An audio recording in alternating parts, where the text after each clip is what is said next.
From what we've seen of Donald Trump so far, he said India is a great friend, while Pakistan, we will cut aid if we do not see the action on the ground in terms of clamping down on terror groups. Is there a certain nervousness in Islamabad?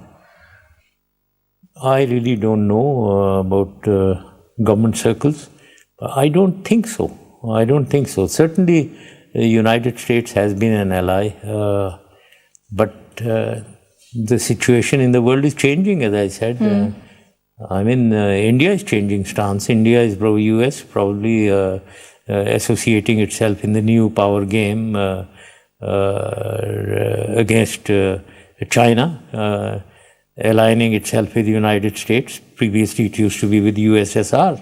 So we are now, we have to find our way. Looking at options? Sorry? Is Pakistan looking at Pakistan life after America? Into option? No, Pakistan must balance its relationship in the new multipolar world with China, with Russia, with the United States. Okay. We have a lot of linkages with the United States, which cannot be undone immediately. So therefore, we have to have good relations with the United States. I'll give an example.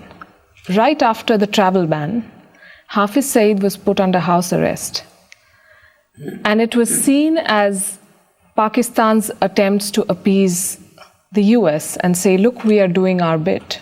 Even though India questions and calls it a farce, the house arrest, because the business around Hafiz Saeed and his party is still very much going on. But this is what is being seen as Pakistan's nervousness.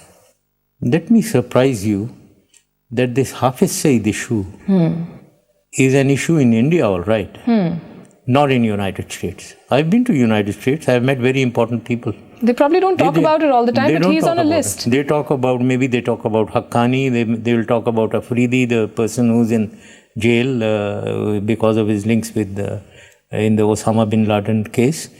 They don't talk about Hafiz Saeed. It's India which keeps talking about India it. has to, because he's behind 2611. No, I don't think so. I don't think so. I don't think in Pakistan we don't call him a terrorist. Yeah, you don't call him a terrorist. You call him a humanitarian worker. But have you seen the tapes that come out from his son? Take him.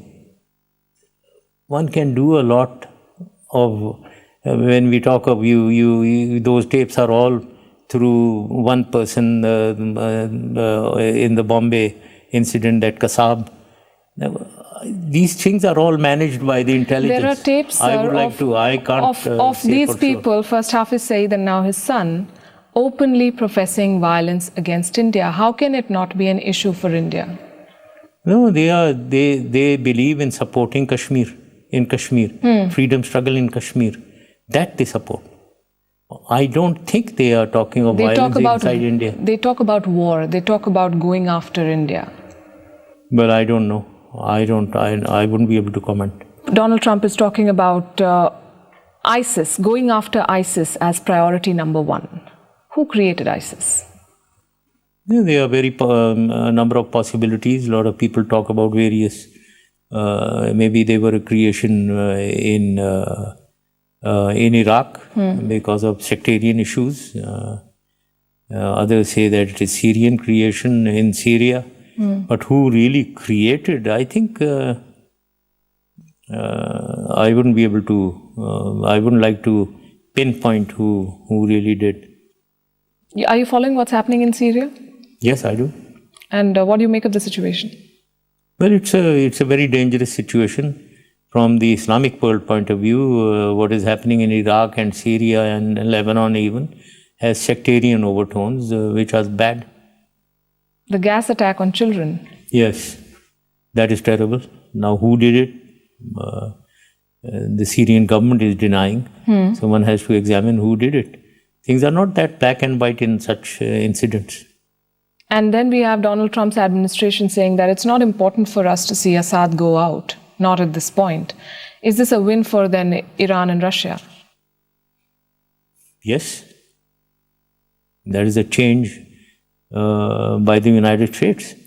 It is a win for them, yes. And where does this leave the Syrian people who've suffered, who stood up against a ruler? and were propped up by a government from outside. Unfortunately, if we look at this region, the whole region of the Middle East, this is a tribal society. This has been a tribal society. These countries came into being in 1924, I think, beyond 1924. There was no Iraq or Jordan They're very or old civilizations. Lebanon or Syria or Saudi Arabia for that matter in 1924, till 1924. So they were tribal societies, tribes influencing various regions and areas. Now, so they have been run by very autocratic rulers. So if you remove one, you suffer chaos and anarchy. It's good to have dictators in this region? An autocratic ruler, surely it is good. In the subcontinent, we've seen terrorism over the decades. The West is feeling the heat now, and their most obvious response is what has come to be called Islamophobia. If you were to advise Europe, if you were to advise the US on how to deal with this and how to balance this whole situation, what would your advice be? No, my advice will be that don't link terrorism to Islam. That is a big folly, and that is not true. Terrorism has no religion. So Islamophobia is this, that anything that happens is, if there is a Muslim, it's Islamic. But if there is a Christian, it is not Christian. It is that the man is psychologically deranged, or he is a psychic case or law and order issue. So why is it made into Islam when a person is done something, happens to be a Muslim? Do you think the shift to the right is palpable in Europe now? Yes, it is. And does it bother you? It does. It does, certainly. What then happens in this current geopolitical scenario for countries like Pakistan, which according to critics have used religion as an instrument of foreign policy? No, I don't think we would use religion as an instrument of foreign policy. Who says that? Hamid Karzai for one. Karzai? Ji. Karzai has been anti-Pakistan always. So I don't take his words that seriously. You talk about how Muslims are treated. You talk about how they're perceived. Pakistan has often questioned and decried India's perceived mistreatment of Muslims on the Indian subcontinent. But what about Muslims in China? Why are we talking about that? Muslims in China? Muslims in China are being told that comfortably? fasting on Ramadan is not okay, that beards which are being called abnormal beards will not be allowed. The Uyghur Muslim issue has snowballed into a major issue and concern for China, and yet we see no protest from Pakistan. Why the double standards?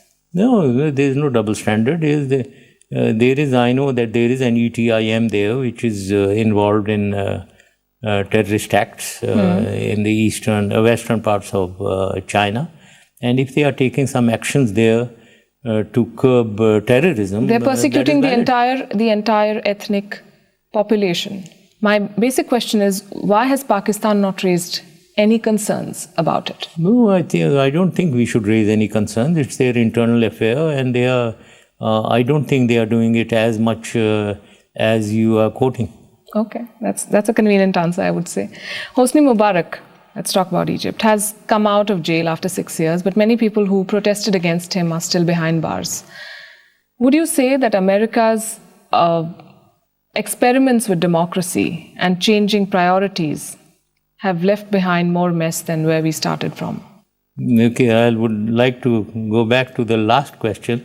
When you talk of China, what disturbs me is you don't talk of India, isn't it? Much more is happening in India.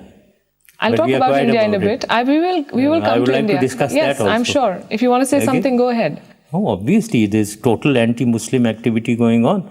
You've lost your secular credentials. No, India hasn't lost its secular credentials. Absolutely, it's very much a secular country. You have absolutely lost your secular credentials. You are anti-Muslim. You believe in, I think, the party which has got elected. Look at who's the chief minister of UP. I mean, we know what his credentials are. India, they are totally anti-religious. let me say, India is not a monolith. India is a mix of many cultures, many parties, many religions, and all those religions are living. You should come to India. No. You should come to India and see how people are doing there. I'm afraid then you are not being realistic. Okay. I think it's a totally Hindu dominance, Hindu supremacy is believed by the government and the BJP, the party. I'll give you an example. There's a Which is place very called different there's a view. place called Deoband in Uttar Pradesh, sir, which is a Muslim majority region, which voted for the BJP among many others in this Okay. election. So Anything- it is people of all religions, castes, and creeds who voted for a particular I party. think they will realize their mistake, whoever voted. Otherwise, I think you're losing your secular credentials. The country you are blaming Pakistan. Pakistan's public is most progressive and enlightened. They don't vote any religious party up into elections. They don't form the government. Whereas you, a Hindu fundamentalist, That's a lot of party- adjectives and unfair, I would say. It is. I mean, how can it be unfair? The Hindu supremacy is believed by BJP. And the chief minister of UP, which is your biggest province, I mean, this is the biggest. There, what is happening? What is he What talking? is happening? What is happening? I mean, he's an extremist. Give me an example. He's got Hindu. What has he done? He's talking a lot. We go back to what we were talking about, Hosni Mubarak. Yeah, what did you ask now? I was asking you, do you believe that this was an experiment, a misguided experiment in democracy by America, and then they change their minds and go out, and Egypt is worse than it was before? Well, I would say yes, United States and the West do vary their views and their attitudes in various countries as far as democracy is concerned. Where it doesn't suit them, they leave democracy aside. And wherever it suits them, they go in for, like in the Palestinians, when Hamas won, and they thought this is not democratic. So I think in all the Muslim countries, there have been variations of attitudes towards democracy, what kind of democracy in every one of these North African Muslim countries and the Middle Eastern countries. Let's talk about Pakistan and the extremism you said was prevalent in India. Shrines, Sufi shrines are being targeted. There are bomb blasts at mosques almost every week. What is happening in Pakistan? No, there's no bomb blast every week. The situation is much different, very much different. There are a few. What is happening is Pakistan is terrorism, certainly. But Sufi shrines being targeted, the moderate Islam being targeted by the hardline factions. No, one of the major issues. This Sunday there was something about cleansing. People were being cleansed at a shrine and they were I killed. think the major issue is Indian intrusion in Pakistan, in our internal affairs. Which is? They are carrying out sabotage. So those They are attacks at they the are shrines assisting were, separatism. you're saying the attacks at the shrines were by Indian agents. Possible. I wouldn't be able to say That's yes. a lot of conjecture, I would Yes, say. yes, it has to be conjecture. I'm not privy to intelligence details, but I know for sure India's involvement through Afghanistan in KPK and Balochistan and elsewhere also, possibly in Sindh and Karachi. Balochistan is making international headlines because the situation continues to fester. There are human rights violations despite international condemnation. Okay. That is all India concocted. You are assisting the separatists who are a very, very small minority and who can't even go to their own houses, which I know. You are helping them internationally to On the project question of this. minority, we did a report. We did a report inside Balochistan. And we were told by people, many of whom were wary of coming on camera. They said that with the help of the Chinese, we are being turned into a minority in our own province. Nonsense. I mean, that is what I'm saying. It is Indian propaganda around the world, in the region, directly inside Pakistan, through Afghanistan, which is cooking up all these details. So what do you say about... Do you know the demographic pattern of Balochistan? You tell me. 50% are Pakhtuns, Yes. and they are all pro-Pakistan. Now take Baloch. If you take the southern part, there are Barohis, and they are totally pro-Pakistan. There are only about 3 tribes out of about over 100 who have been using the tribal leaders have been using their clout to blackmail the government and promote their own causes. And they are the ones who get involved in anti-Pakistan activities. They are the ones where India intrudes. Would you say the Balochis are Pakistani nationals? Yes, of course. So when Pakistani nationals stand up and applaud the Indian Prime Minister for raising Balochistan, when Pakistani nationals say that this is not right, that there are human rights violations, why do you call it propaganda? Why do you not, or your government for that matter, the Pakistan government, address it? Because it's your people from your country who are saying it. Because they are all lies. They are all lies. There is no human right violation. There is anti-terrorism actions going on. Which what are you doing in Kashmir?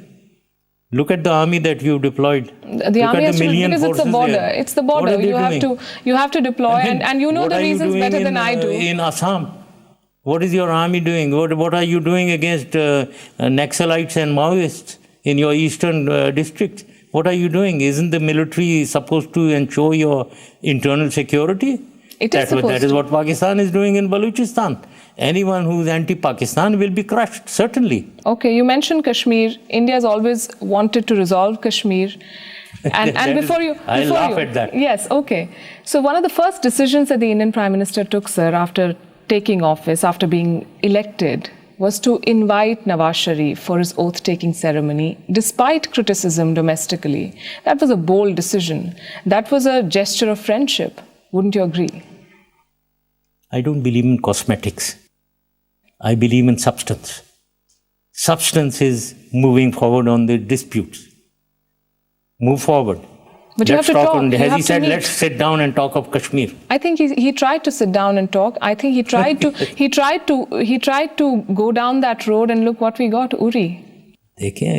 Uri or anything will keep happening till you resolve the core issue. These are people who are agitated. There is a freedom struggle going on. You killed Burhan Wani, he was killed, and therefore after that 90 people more were killed. They were all terrorists, the 90 people killed. And thousands blinded. They were terrorists. They were not. See, just like you said, if people are misguided, if the young are misguided and raise their voice against the country will deal with them. No, they should not be killed. It's extremely unfortunate. But that is what is happening. That is what is happening in Balochistan. No, it's not. The question I'm trying to ask you is that the Indian is that the Indian government extended a hand and it was struck back. And so when we talk about resolving a situation, it has to come from both sides. There is no extending of hand. This was all cosmetics. On one side, you are extending a hand like that, these cosmetics of invitations and going for a birthday, wishing a happy birthday to the Prime Minister and all that. These are cosmetics. And what happens after that? You go back to your country and abuse Pakistan, and you're talking with threatening voices, what is happening on the line of control, what is happening inside Balochistan, how you are assisting Brahm Dag, all these are I'm sure you wouldn't take it lying low as a leader of a country if your country's interests were being harmed. Wouldn't you say that given Modi's stature, both domestically and internationally, this is the best time, if at all, for the two countries to be able to resolve these issues? He has the position, he has the standing, but he has to see the will from the other side as well. Well, unfortunately, no, he has to have the will himself first. Why are you anti-Modi? Let me ask you. I've never seen you say anything positive about the Indian Prime Minister. He has an amazing mandate. Well, let me say something positive. He's doing well for India. Yeah, but he's not doing well for the region. He's not doing well for Pakistan. He's not doing well for the Muslims. So I mean, which Muslims? I'm being realistic. Modi he's extremely offensive to you. His statements, and not only statements. Look at statements of the government, their plans, their actions, which substantiate whatever they talk. For example, they are totally against Pakistan. No, you said their words and examples and actions. They are talking of destabilizing Pakistan. They are talking of non-military solution to Pakistan. Who said destabilize Pakistan? We are reading articles. We are even watching your television, where even a general has sat down and spoken about it.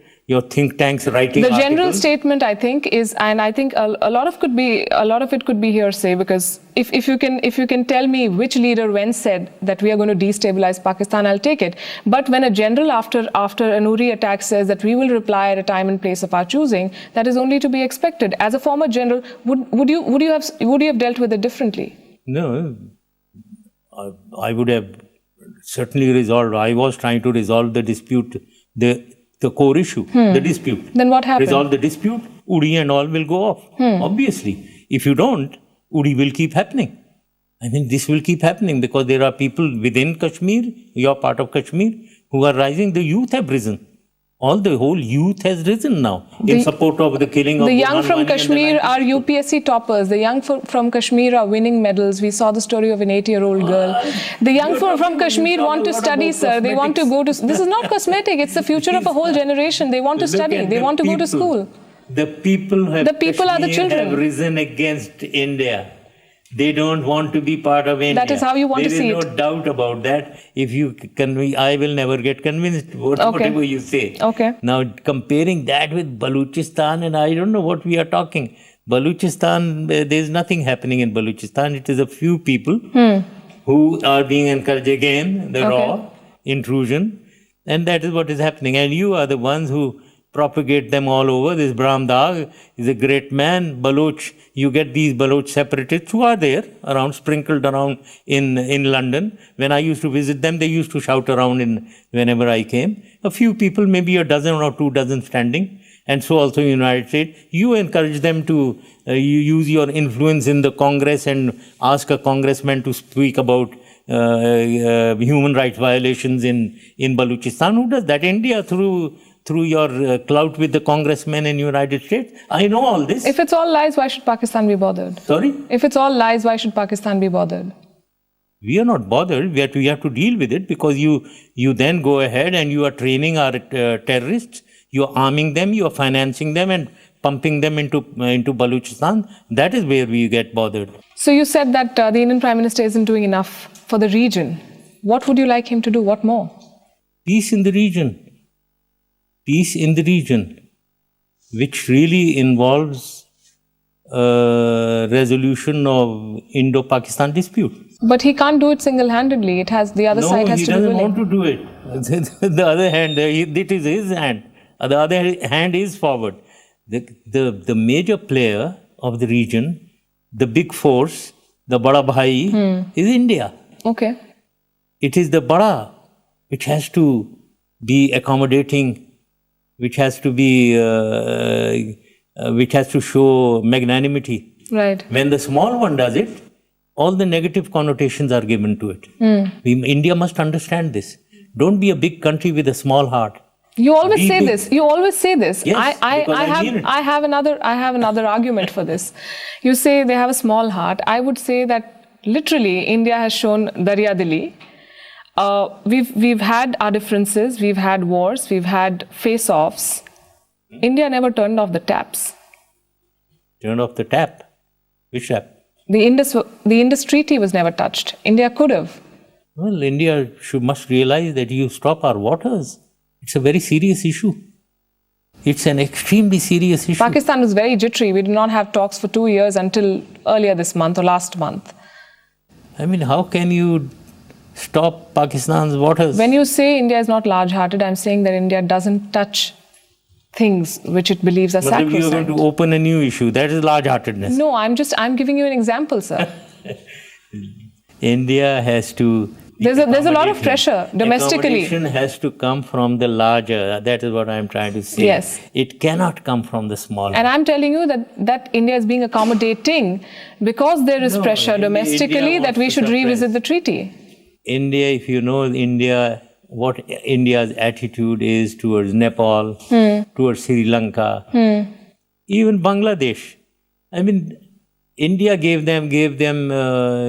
supported them in their independence. But the people of Bangladesh don't like India. I don't think so at all.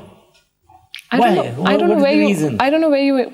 How do you infer all of this? But we were talking about the Prime Minister, and you're saying that he has to do more. You came very close to signing a peace deal. Can you share with us the contours and why it didn't work out? Well, it could have worked out. Had Prime Minister Manmohan Singh come to Pakistan in 2007, we had decided that we must sign a treaty either on Sir Creek or Siachen, if not Kashmir. Kashmir was in the process of being drafted. The other, Sir Creek and Siachen, we had agreed on many things. It just needed a signature. But he unfortunately didn't come. And we slid back to square one. When we talk about rapprochement, we talk about confidence building measures. And many in India feel that one of the most obvious CBMs would be to hand over the most wanted terrorists being sheltered in Pakistan. Dawood Ibrahim has been there for more than 2 decades. Hafiz Saeed is there, who you don't agree on. But wouldn't that be a good start for Pakistan when you say that the entire, the onus is only on India? Pakistan can surely do its bit. No, I don't think so. I think there's a lot happening. We have to see it holistically. I mean, we are talking about Baram Dag is sitting in India. He goes to India. He's not sitting in India. A lot of our terrorists, you are harboring them. So for example, I'm giving you names. You give me names. Issues. You give me names. We need to resolve the disputes. You can't take tactical issues. We have to go to the strategic issue of resolution of the disputes. But resolution has to have specifics, sir. I'm asking you specifically. No, and you're not giving me names. It doesn't. You don't resolve disputes by handing over one man or your demand. And how would you recommend they did it, given the circumstances, today's circumstances? What? The resolution. We should sit down and what? And reach an agreement on all the 3 disputes instead of opening a 4th one, which is the water issue. Do you see this issue being resolved in your lifetime? At the moment, with the attitude of the present government in India, I don't see it. You certainly have an axe to grind against the present government in India. Yes, absolutely. Why so? I fail to understand. Because we know their strategy, what your thinkers, what your strategists supposedly, what your think tanks are writing and talking. They are talking of economic strangulation. They are talking of international and regional isolation of Pakistan. They are talking of internal destabilization and weakening the army. This is what they are talking. This is what the talk is going on in India. So what do you get? Defense has to be up. We have to be strong. We have to meet this challenge. Defense has to be up. Your defense budget 2015-16, 781 billion Pakistani rupees. That's $7.45 billion. Defense budget for the last fiscal, $8.2 billion. At a time in Pakistan has so much poverty, illiteracy, many issues. When you talk about destabilizing Pakistan, do you not believe that this is a case of misplaced priorities? You should look at rebuilding Pakistan and focusing on the fundamentals rather than spending all the money there.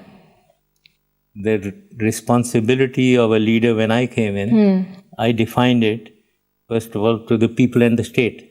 But I then thought that if our security is threatened, if we have an existential threat, and security comes first. We don't care about how much we have to spend. That was a general thinking. Security comes first. That was a general thinking. So therefore, let me complete now. Now therefore, there is every individual Pakistani believes that we must have a strong force to counter India. There is no doubt in that. This bullshit of misusing funds and all that is not there, where it is spent on the military and the strength of the military for the security of Pakistan. So education is not no doubt. But when you're talking of these figures, I don't know the figures, but do you know how much India is spending on defense? Do you know that they are the biggest importers of foreign weapons? But India doesn't have the kind. India is also one of the fastest growing economies in the world. Pakistan is not. So before you compare the two, in my time we were growing faster than India, but yet the growth of India on defense was much more. Do you know how much you are spending on I don't have the figures. Next time you come, I'll have the figures. That'll be good. What do you say to those who say that Kashmir, that all of these issues are the raison d'etre for the Pakistan army? If these issues get resolved, why would there be need for such a big army? Where does the army's power go? So it is in the army's interest. Will remain always even if we resolve the Kashmir dispute, the need of the army in Pakistan will always remain till such time India keeps threatening Pakistan. It will always remain. This is another perception that is being created by India, that it is the Pakistan army which doesn't want these disputes to be resolved because its importance will go down. Its importance will never go down. Is it in charge? Is the elected government in charge or the army in charge? No, it's the elected government in charge, certainly. But the army takes decisions. In the army? Yes. The army has a special place in Pakistan. Every country has its own dynamics. In Pakistan, we have our own internal dynamics. And Pakistan military does play a role in those internal dynamics. It may not be like that in India. Well, that is different. We have our own issues and we deal with them in our own way. Thank you very much, General Musharraf. It was a pleasure talking to you. Thank you.